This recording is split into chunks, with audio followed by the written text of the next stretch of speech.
The Jets, they've addressed their quarterback position. They've got their starting quarterback. It's deja vu. It's deja Geno. It's deja Geno Smith going back to the New York Jets. He's going to be their starting quarterback because earlier today the Jets traded for Geno Smith from the Raiders. And I'm gonna tell you the details of the trade, and then I'm basically going to tell you what the trade was. So the Jets send a 6th round pick to the Las Vegas Raiders, and they get the Raiders' 7th round pick. And the Raiders are going to assume the bulk of Geno Smith's contract for 2026, and the Jets are basically going to pay him just above the league veterans minimum, which is $1.3 million. I don't know the full details. Maybe it's closer to $2 million. Either way, that was the trade. In reality, the Jets essentially moved 11 picks back in the draft. The Raiders and the Jets swapped picks that were like 11 picks apart. And the Jets are going to pay Geno Smith, a couple $100,000 more than they would have if they waited for him to be released, tomorrow at 4 p.m. Eastern. Now, if he would have been released, would some other team could have swooped in and signed him? Perhaps. Did the Jets really face stiff competition for Geno Smith? We don't know. But they basically gave up nothing to get him.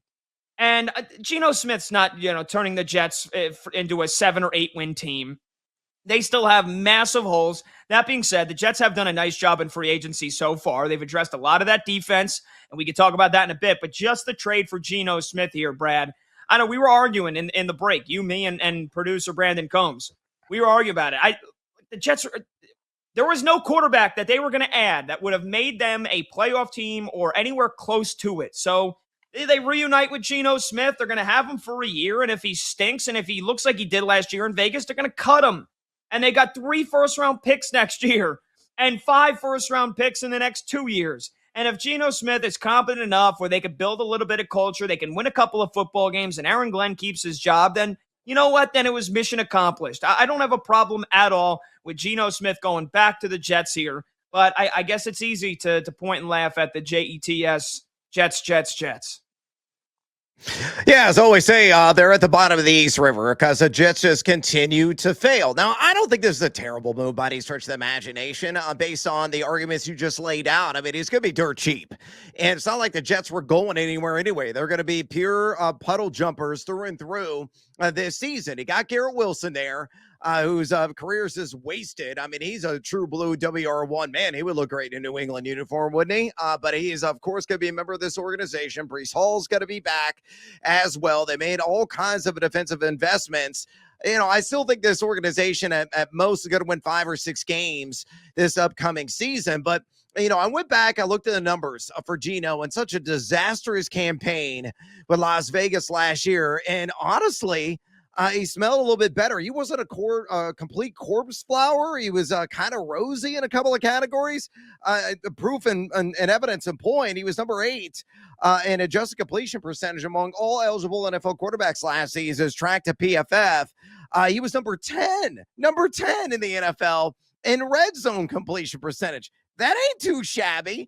Now, the service numbers only in 15 games, just over 3,000 yards, 19 touchdowns, and the god-awful 17 INTs. He definitely was mistake-prone, trying to force the issue, really stupidly at times. But, a guy that I think will be a decent starter for the Jets this upcoming season. By the way, Pat, here's a little fun trivia game you can play with your friends at the bar this upcoming weekend. These are the quarterbacks the Jets have trotted out there as starters since Geno Smith left the first time. That was in 2017 when he went from the Jets to the Giants. It's a long list. So here we go. He left in again 2018 and played for the Giants that season. So when Geno Smith to Matt Sims to Michael Vick, yes, Michael Vick, Ryan Fitzpatrick, one of my favorite analysts in the game right now, Bryce Petty, Josh McCown, Sam Darnold, Trevor Siemian, Luke Falk, Joe Flacco, Zach Wilson, Mike White, Josh Johnson, Chris Streveler, Aaron Rodgers, Tim Boyle, Tyrod Taylor, Justin Fields, Brady Cook, and voila, we're back to Geno Smith. How about that? Yeah, who would have known that you have 2 Hall of Famers in there, maybe even 3. Aaron Rodgers, Joe Flacco, and the great Mike White, who's going to walk into Canton when his career is all said and done. That was a time. That was a time to be alive, Brett. Maybe it was probably a blip on the radar of most NFL fans, but me being local in New York, and I was doing a bunch of shows, just starting out to host some shows on WFAN in New York around the time that Mike White rose to prominence. And I'll never forget when he lit up the Bengals for 400 yards and 4 touchdowns, and they beat Cincinnati, and then the guy looked like he was a franchise quarterback. And I'll never forget when I tweeted, like, I think it was a Thursday night game against the Colts, if I remember correctly. And I'll never forget, I tweeted, I said, it would be so Jets if Mike White throws a touchdown on the first drive and the Jets are rolling and then he gets hurt. And exactly that happened. Throws a touchdown, I think it was on the second drive, and then he gets hurt later in the game. And I think it wasn't a big injury. Actually, I think he came back like a game or 2 later, but then had one bad game, and the Jets were so freaking desperate to try to shove Zach Wilson down the fans' throats and then try to commit everything they could to Zach Wilson. And the rest of the year turned into a disaster. You had the team wearing Mike White shirts. Robert Saleh, basically caught so much flack for that. You some of those names you mentioned, Bryce Petty. I'll never forget the game Chris Streveler played. He couldn't throw the football. Yeah. Can't throw the football. No, and that guy's an NFL quarterback. No offense, made it a lot further than I did. Made way more money than in just probably a couple of years than I'll ever make. But yeah, look, here's the thing. This is, I think, where the real conversation goes here for the New York Jets. It's not about if Geno Smith is going to be good or not, because like you mentioned, they still have so many holes on this offense. They did franchise tag Breece Hall. They do have Garrett Wilson coming back after his season-ending injury last year. A.D. Mitchell they got in the trade. Arian Smith they got in a trade. A couple of guys that are low risk, high reward. And the offensive line was meh at best. So neither you or I think the Jets are going to win more than 5 or 6 games. I think the real debate now is, do the Jets draft a quarterback with either of their first-round draft picks? Because they've got Geno Smith. They've got Brady Cook, who started a game or 2 last year. They got Zappe Hour, Bailey Zappe, formerly of the Patriots. And I think a lot of people think maybe the Jets bring in Carson Wentz as well, because Frank Reich's the offensive coordinator. Obviously, those two had a great couple of seasons together with one another. And, maybe Carson Wentz competes with Geno. I don't think there's any chance in hell the Jets, well, not that there's any chance, because it's the Jets. They could, prove me wrong after I'm trying to say, this isn't a segment. This isn't a time to rip the Jets for, reuniting with Geno. I will rip the Jets if they draft a quarterback in the first round this year. They have no business drafting one. They're not going to be a good team, and they don't have great offense. You don't need to throw a rookie quarterback in that quarterback room and then, risk having him have his confidence shot.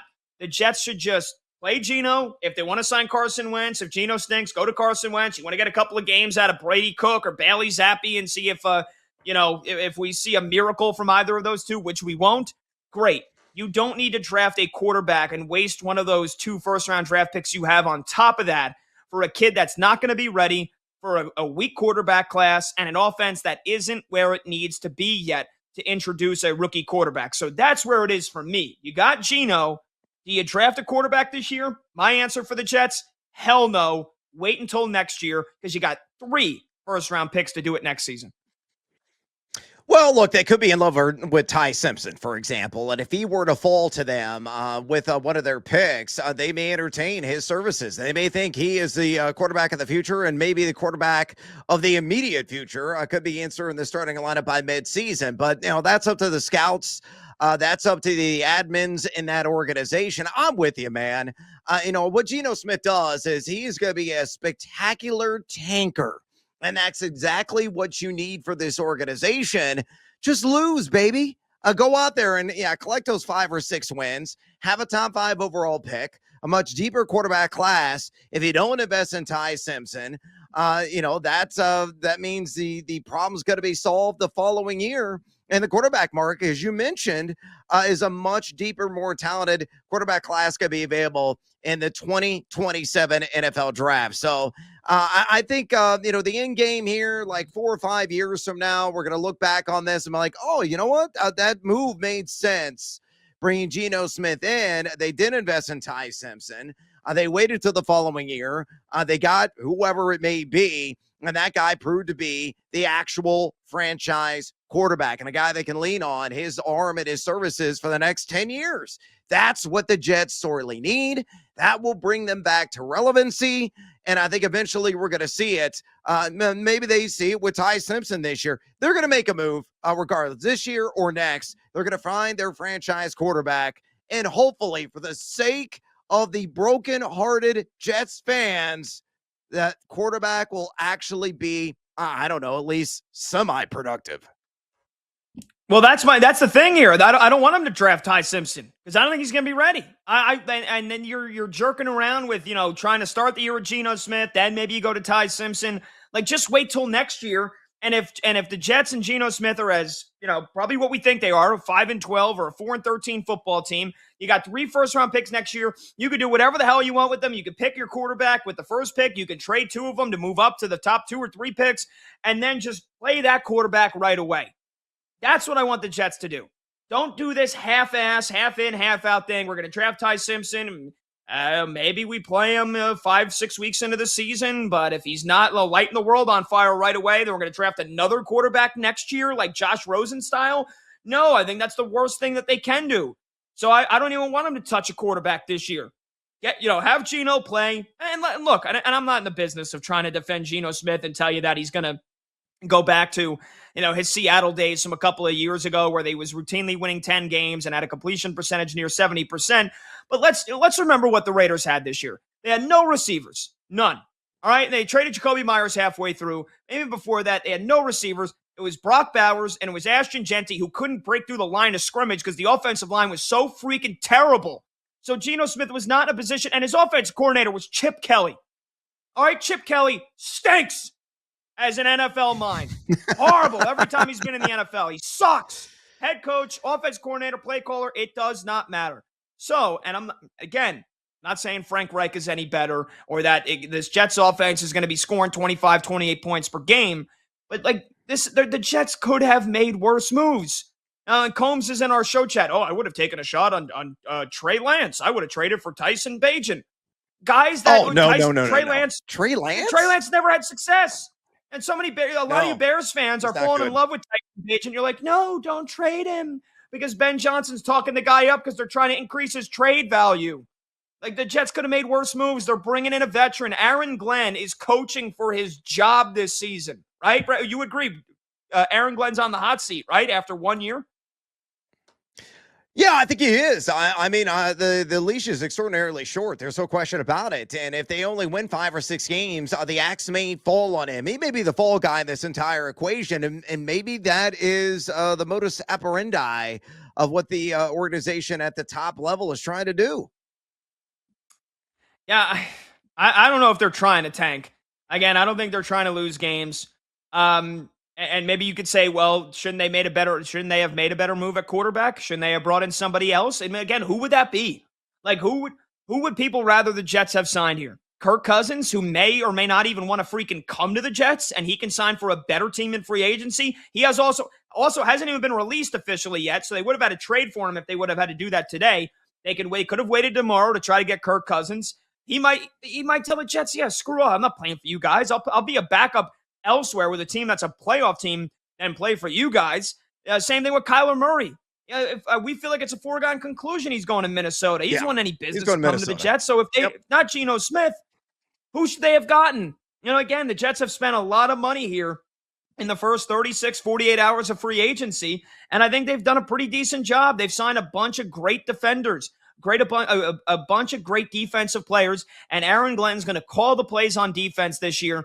That's why they spent the money. And then you look at the quarterback position, and I think they think with Geno Smith, here's a veteran that we know is going to be a professional. We know what his floor is. We also know what his ceiling is. And if he's halfway in between that, we'll win 6 games this year. And then we've got 3 first-round draft picks, and we go for our quarterback next season. But we've built some culture. We've built a foundation that we can then add upon and slot in a guy that we hope is going to be a franchise QB next year, and then they take off.